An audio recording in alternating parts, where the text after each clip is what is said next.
Bonsoir Christophe Béchu. Bonsoir. Merci d'être avec nous. Vous êtes ministre de la Transition écologique, de la cohésion des territoires et maire jusqu'à l'an dernier de la ville d'Angers. Vous êtes dégoûté ce soir? J'étais encore plus écœuré hier soir, pour être très honnête.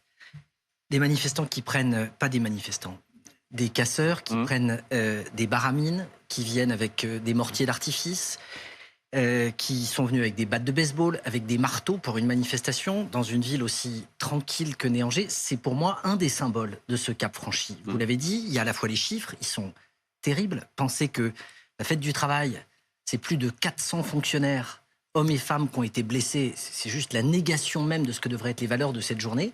Et voir qu'effectivement, on fait comme la ville d'à côté, on fait comme les grandes villes, et on s'essaye à des formes de guérilla urbaine en tapant sur ce qu'est le bien commun. Parce que l'hôtel de ville, c'est pas la maison des élus, c'est l'endroit qui appartient à tout le monde. Mais pardon, on ne découvre pas tout ça. Il y a déjà eu des violences à Angers, notamment ces dernières semaines, lors des précédentes manifestations. C'est un phénomène qui est assez récent. Ce que je veux dire, c'est que, y compris quand nous regardions la situation des Gilets jaunes, il y avait un vrai décalage entre les images terribles de l'Arc de Triomphe, d'un certain nombre de choses qu'on voyait, et la réalité de ce qu'étaient des manifestations beaucoup plus paisibles. Mais on a une forme de violence qui s'installe et qui est légitimée, excusée.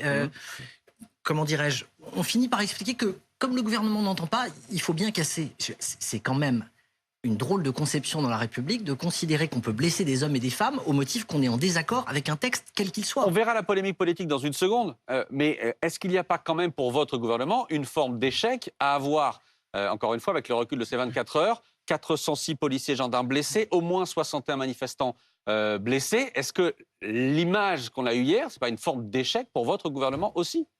Toute blessure dans une république est un problème, mais on va quand même pas inverser les choses. Ce que je veux dire, c'est que s'il y a eu des blessés, c'est bien parce qu'il y a des gens qui sont venus dans ces manifestations, non pas pour protester.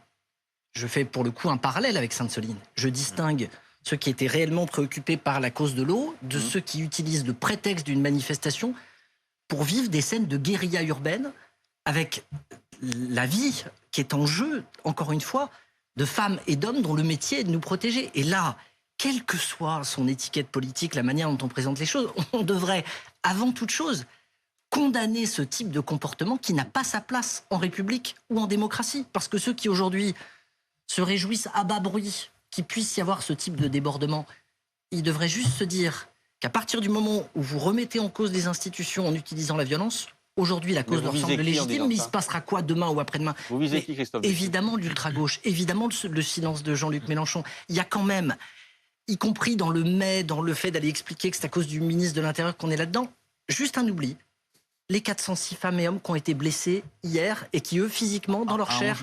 À Angers, vous avez identifié le profil des gens qui ont parce que c'est une ville effectivement moyenne, assez tranquille. On est un peu surpris de voir des Black Blocs à Angers. Est-ce que vous avez le profil? Est-ce que vous savez d'où viennent ces gens? Est-ce que c'est des gens qui sont de la ville, qui sont du coin, qui ont basculé dans la violence? Ou est-ce que c'est des gens qui viennent de l'extérieur? Est-ce que vous avez une physionomie de ces manifestants? Il y a eu 11 interpellations à l'échelle de la ville. Je n'ai pas eu le détail des profils, puisqu'évidemment, les gens, à la minute où nous parlons, ont d'abord été remis à la justice. Ils sont jeunes, pour dire les choses, plutôt la vingtaine, en termes de profil général, et de tout le département. Il y a voilà, c'est les seuls éléments ce soir à ce stade que je connais, y compris l'enquête va permettre d'y voir plus clair, de savoir comment ils sont arrivés à ce type de comportement et s'ils ont eu par le passé, s'ils ont fréquenté des endroits de formation. Je pense en particulier à ce qui a été pour partie la ZAD de Notre-Dame-des-Landes, où il y a eu des entraînements à une forme de guérilla urbaine dans le Grand Ouest, dont on a vu aujourd'hui une partie des conséquences. Mais pour vous, à Nantes, pardon, mais à Rennes, ceux qu'on a vus à Sainte-Soline s'attaquer aux forces de l'ordre, ceux qu'on a vus hier, ce sont les mêmes? Quelqu'un qui vient avec des boules de pétanque, une batte de baseball, un marteau ou un cocktail Molotov, c'est pas un manifestant. Si moi, quand on va manifester, on se munit de ce type d'accessoires, c'est qu'on a une idée derrière la tête. La question que pose la gauche, et encore une fois, on ira vers la polémique politique, je vois que vous visez Jean-Luc Mélenchon, on en reparlera dans un instant. La question que pose une partie de la gauche, un certain nombre de députés socialistes, la France Insoumise, c'est pourquoi est-ce qu'on n'arrive pas, alors qu'on est capable de dire combien seront les casseurs 2 jours avant la manifestation, à peu près d'où ils viendront, les armes qu'ils auront, etc. La gauche dit mais pourquoi est-ce qu'on n'arrive pas à les arrêter avant? Pour les arrêter avant, il faudrait un consensus politique pour se doter d'un arsenal ou de décisions anti-casseurs plus fortes. La même partie de la gauche qui aujourd'hui s'insurge qu'on ne les ait pas arrêtés pour partie, s'étonnait qu'on puisse utiliser des drones pour aller surveiller une manifestation. Je veux dire, il faut de la cohérence.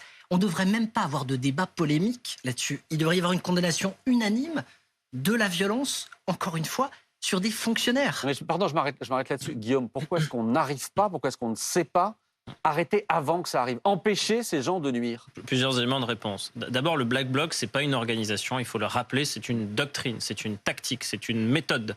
Et on n'arrête pas une méthode. Une méthode, c'est un mode opératoire, n'importe qui peut s'en emparer. Ça n'est pas un phénomène français, c'est un phénomène mondial. Les Allemands ont ce problème, la France a ce problème, la Belgique a pu rencontrer ce problème.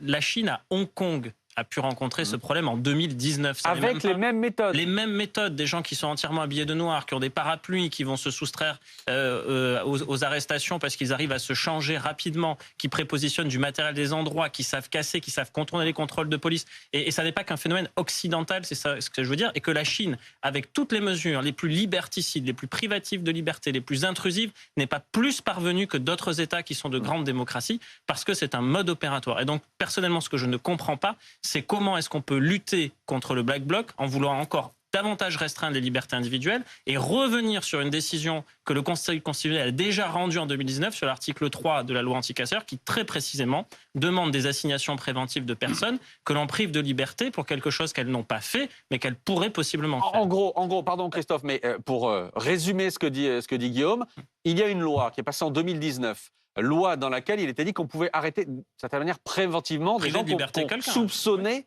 de vouloir commettre des incivilités, des actes. Interdire de manifester. C'était pardon, vous avez raison. privatif de liberté. Enfin, Interdire chez vous, de manifester, vous avez raison, mais rester à domicile. Ça a été cassé par le Conseil d'État. Et aujourd'hui, Gérald Darmanin dit qu'il faudrait une loi anti-casseurs. Et vous dites sensiblement la même chose, Christophe Béchu. Vous voudriez qu'on revienne là-dessus et qu'il y ait une loi anti-casseurs. Je dis une chose. Protéger ceux qui nous protègent, ça me semble être une responsabilité des hommes politiques dans ce pays. Quels sont les moyens dont on dispose? Dans les moyens, il y a effectivement l'interdiction de manifester. Ok, ça a été cassé, c'est vrai.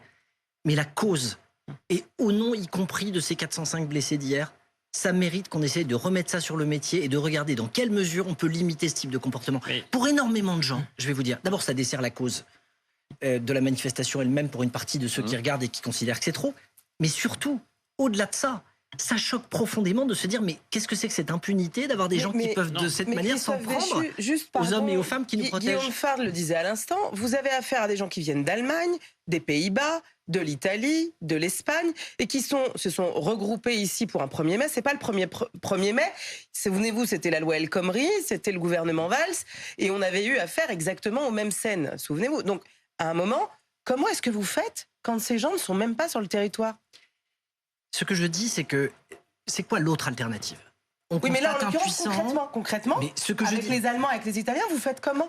Une interdiction de manifester, c'est quelque chose qui peut s'envisager dans un cadre légal et qui peut donner lieu ou à des interdictions préventives ou à défaut, à partir du moment où les choses sont documentées et sont fichées, à une décision a posteriori de la justice s'il se livre à des dégradations qui permet d'alourdir le quantum des peines compte tenu du fait qu'ils ont bravé une interdiction administrative. Sur un plan très concret, vous faites comment? Parce qu'il faut relire la décision du Conseil constitutionnel. Le Conseil constitutionnel est très précis. Il envisage un certain nombre de cas. Alors vous allez dire à quelqu'un, aujourd'hui ça manifeste à Paris, monsieur, restez chez vous. Donc on va détourer le périmètre communal, on va dire vous quittez pas la commune, mais si cette personne a des soins à recevoir d'une autre commune, doit aller travailler, doit aller voir un emploi, veut aller manifester autre part. La manifestation est à Paris, très bien, je vais manifester à Lyon. On va lui interdire aussi d'aller à Lyon, puis après on va interdire d'aller à Perpignan. Si vous voulez me faire dire que c'est compliqué, non seulement je le pense, mais c'est même sans doute la raison pour laquelle les choses n'ont pas été faites. Le sujet, c'est que théoriquement, la politique, c'est pas de faire ce qui est possible, c'est d'essayer de se demander ce qui est nécessaire.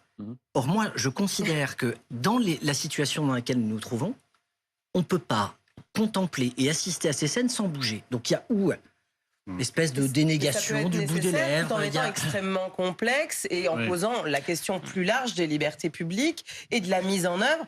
On reprend cet exemple des Italiens ou des Allemands. Est-ce que vous allez pouvoir empêcher dans une zone Schengen qui, on le rappelle, n'a pas de contrôle aux frontières? Comment vous faites? La démission politique qui consisterait à dire... C'est pas la réponse. Mais Madame Amadi, juste pour vous répondre, ce que je veux dire, c'est que si on n'envisage pas d'aller prendre des mesures contre ces individus, et parmi celles-là, dans ce qui est suggéré par les syndicats de police, il y a ces interdictions de manifestation. Si on ne fait pas ça, ça veut dire qu'on se contente de pleurer des larmes de crocodile au soir des manifestations Christophe et Barbier d'aller au aussi. chevet des policiers dans les hôpitaux. Quand un élu est condamné, on lui adjoint parfois une peine d'inéligibilité complémentaire. Il peut reprendre sa vie, mais il peut plus se présenter à des élections. Est-ce qu'on pourrait imaginer que quand quelqu'un a été condamné pour des gestes, des actions de violence dans une manifestation, eh bien, pour toutes les autres manifestations pendant une période donnée, 1 an, 2 ans, à chaque fois que le ministère de l'Intérieur décrète que c'est une manifestation à risque, cet individu doit aller pointer au commissariat près de chez lui et y rester la journée. On a eu l'exemple à Sainte-Soline de ce manifestant de ce casseur qui s'est retrouvé dans le coma, qui était fiché S depuis 2010 pour des actions commises à Notre-Dame-des-Landes. Il avait été signalé au G7 de Biarritz en 2019 et il se retrouve à Sainte-Soline où arrive ce qu'il arrive et il risque sa vie. Donc il y a un moment, moi j'entends effectivement toutes les objections. On entend toutes les objections. Mais on peut aussi avoir une réflexion. La loi n'est pas intangible, c'est pas immuable, c'est pas un commandement divin qui nous est imposé.